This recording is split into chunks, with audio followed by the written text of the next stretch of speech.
Still think that the common market was only about trade? Then watch this remarkable film made in 1962.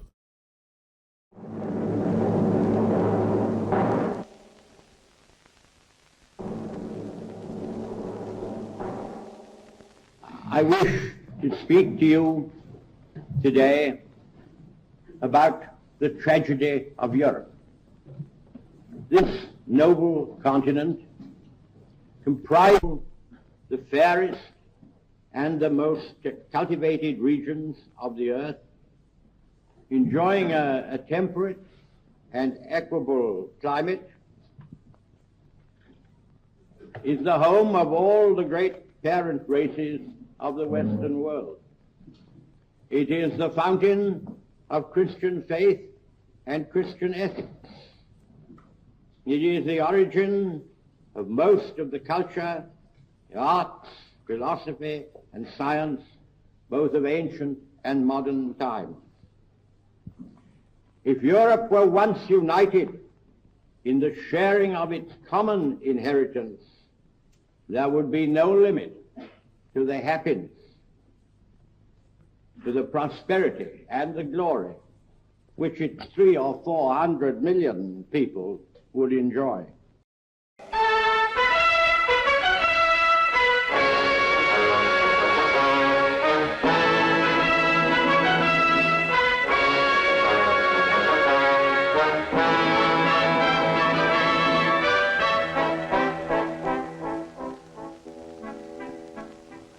This is the Europe of today, 2 decades after Sir Winston Churchill's plea for unity.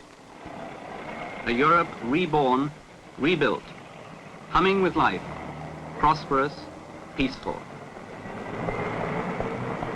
But prosperity and peace need safeguards, now more than ever. Our world is a world of giants. In it, Europe can no longer afford to be divided. To meet the challenge of size and to make her own voice heard, she must unite. United Europe began with 6 countries. For centuries, they had been divided by barriers to trade, by barriers to the movement of money and to the movement of people.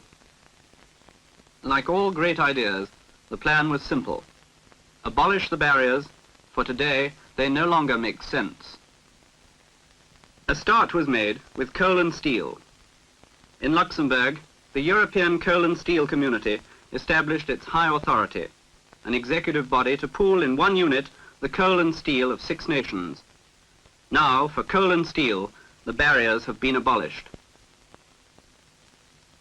6 years later came Euratom, the European Atomic Energy Community, to build a peaceful atomic industry in which all could work as one. The same year, the idea was extended to establish a common market for all goods and services. By 1970, perhaps earlier, all the economic barriers between these countries will have gone. Goods, money and people will be able to move freely. The community will act as one. Hallo, EWG Brüssel. Mit wem möchten Sie sprechen, bitte? Hallo? Yes, Common Market, Brüssel. Yes, one moment, please. Quite a lot of people come here to Brussels to find out about the common market. You mustn't think of us as a bunch of super bureaucrats lording it over Europe. Essentially, we're part of a democratic structure. For the most part, we don't take decisions ourselves. That's the job of the Council of Ministers. One minister from each member state. They meet here about once a month. The Council works on proposal from the Commission, our bosses. There are 9 commissioners, appointed jointly by the member states, but once appointed, they're independent. The Commission is responsible for the European Parliament. So far, this is chiefly an advisory body, but there are plans to give it greater powers. Finally, the Court of Justice is the community's court of appeal. It interprets our Constitution rather like the Supreme Court of the United States. These are the institutions set up by the Treaty of Rome. Decisions taken under it have the force of law in all the member states. Als ik zo mag zeggen, als bovendien van alle landen zoveel mogelijk synthetiseert. Building a new Europe isn't simple. You can't cancel past disunity with a single stroke of the pen. There must be meetings, discussions, conferences, and a great deal of hard work. spingere. Oui, ça m'a beaucoup frappé. Je crois que c'est très important. Wichtiger ist, so möchte ich sagen, dass das wohl noch wichtiger ist als die Schlussfolgerungen auf Seite 45. For example, the common market had to work out a single level of customs duties on all goods coming into the community. The 6 countries started with 26,000 different customs categories. To use them all would have led to fantastic complications. They had to be simplified and they had to be agreed. The documents involved, the tariffs of 6 countries, were packed in special containers, and the monster, as they called it, travelled from capital to capital. There were endless conferences and pretty heated debates. In Brussels, the findings of 1,000 meetings were translated, were argued over, amended, and finally agreed. With patience and goodwill, they reduced the documents to one volume of 6,000 items. It looks simple now, but it was a colossal piece of work. In ways like this, a few hundred of Europe's ablest men are trying to weld 6 economies into one. Il faut absolument résoudre ce problème qui n'est pas prévu par le traité. Que peut-on faire? La meilleure solution, à mon avis, consiste... The immense strides which have been made are due to them, and to the exceptional caliber of the men who have served, created, and interpreted the community idea. Men like Monet, Schumann, and Hallstein. Internal trade has risen by 73% in 4 years, a fantastic increase. But how? What exactly have you done?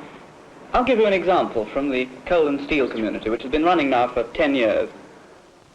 Much of Europe's heavy industry is concentrated in one small area. Northeastern France, northwestern Germany, Holland, Belgium, and Luxembourg. This workshop of Europe was crisscrossed by frontiers. Now the community has abolished them. The steel plants of the different countries, rebuilt and modernized, can now work and compete together. In Italy, many steelworks were becoming obsolete. Sooner or later, they would have had to modernize in order to compete. The coal and steel community has helped them to do it. Here in Genoa, some 10,000 people live, and live well, from the extra work that modernization has brought. In fact, more skilled men are wanted than the town can supply, so more are being trained.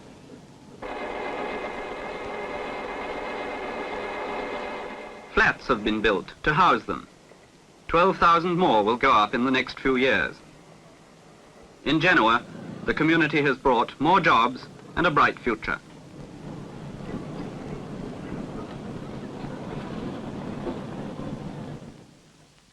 But what about the other side of the coin? The darker side. For example, in the Borinage district of Belgium, more than 3/4 of the coal mines have been closed. The coal seams are poor, the machinery old, the coal too dear. With demand shrinking, it was impossible to save these pits. In some regions, almost the entire working population was out of a job. Here again, the European community has come to the rescue, with retraining programs and financial aid. For a year, the miners draw full pay, while they and their families are being helped to build a better future. With special funds, new industries are encouraged to move in and take up the slack. Special allowances go to the families who move into these new homes.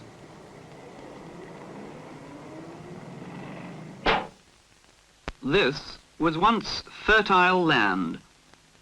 Europe's farms have been and still are the community's biggest single headache. In many places, the daily struggle with exhausted land is mocked by gluts of food elsewhere. This is not just a European problem. The world over, there's been the grim paradox of overproduction and starvation. In the community as elsewhere, conflicting national policies have put the real solutions out of reach. Now, for the community at least, a single united policy has been mapped out. Food must be plentiful, at reasonable prices that everyone can pay. Farmers' incomes must no longer lag behind. All this means change. At last, technology and capital are going into the land. Still nowhere near enough, but it's a start. In Italy and France, vast irrigation schemes are underway. Pumping stations such as this, the biggest in Europe, bring water from the River Rhone to the high plains above. Now, water brings fertility to once barren land. Fertility and abundant crops. Old, inefficient small holdings have been merged. Some land has been retired. New acres have been reclaimed. These crops come from 400,000 acres of land that was once completely arid. Now it's one of the most fertile plains of France.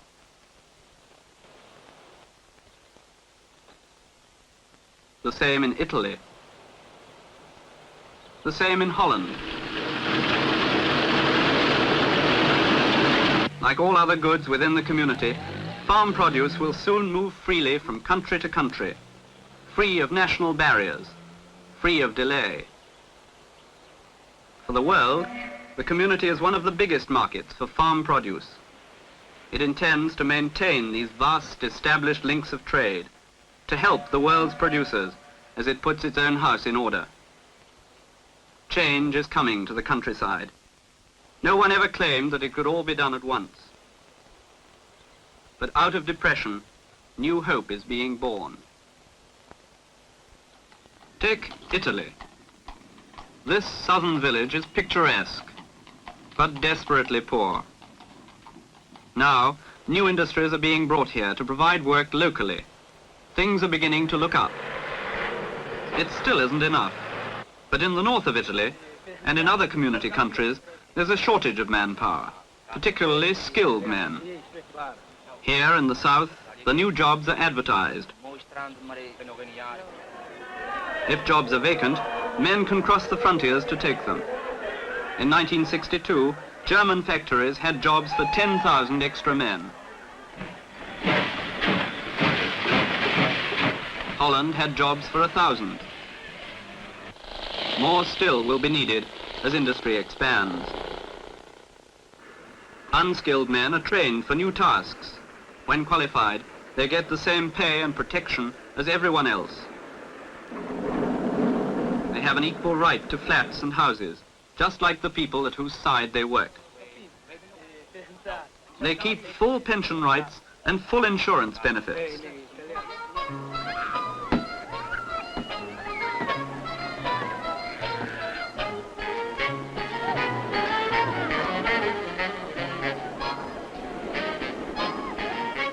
For the newcomers, life can be pleasant.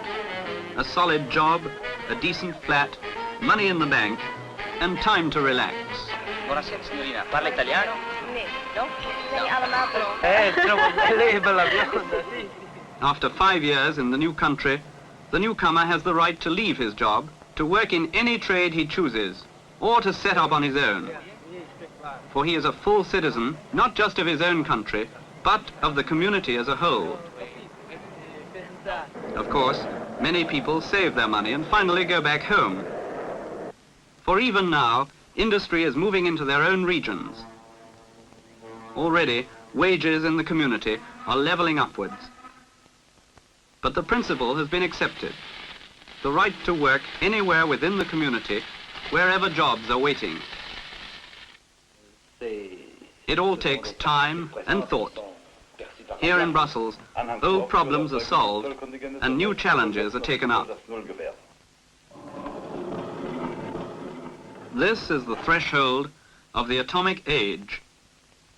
At a dozen different places throughout the community, under the guidance of Euratom, atomic science for peaceful purposes is making giant strides. It has to. For 15 years from now, Europe's total power needs will be enormous. Through Euratom, money, brains and results are shared in common. No one country by itself could afford the research, development and training that this giant task involves. Euratom scientists believe that atomic power can be made to pay its way within 10 years. At 𝗙𝗢𝗟 in Italy, one of the first Euratom research centers is now nearing completion. 1,500 scientists from all over the community will work here.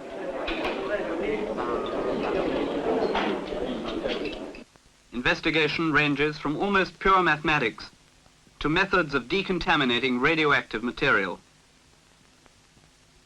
Already, some of their research is seen elsewhere. In industry, atomic power will drive ships now on the drawing board. In medicine, atomic science fights cancer. Top scientists from all over the community now work together and learn to live together. That in itself is just as important as the knowledge they bring or come to receive. Their children, like many others, are being taught together in special European schools in all the languages of the community. Je suis étonnée que ce soit l'hiver.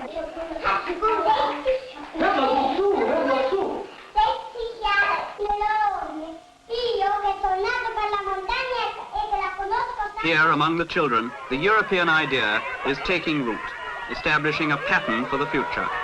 A future when differences of language and custom are no longer a barrier to understanding and friendship. The universities of the community temper scientific and technical knowledge with the wisdom of an older culture. Europe is not just seeking technocrats, but human beings, men and women who accept the fact that the community in which they live and work is daily becoming closer knit with common ideals and common cause.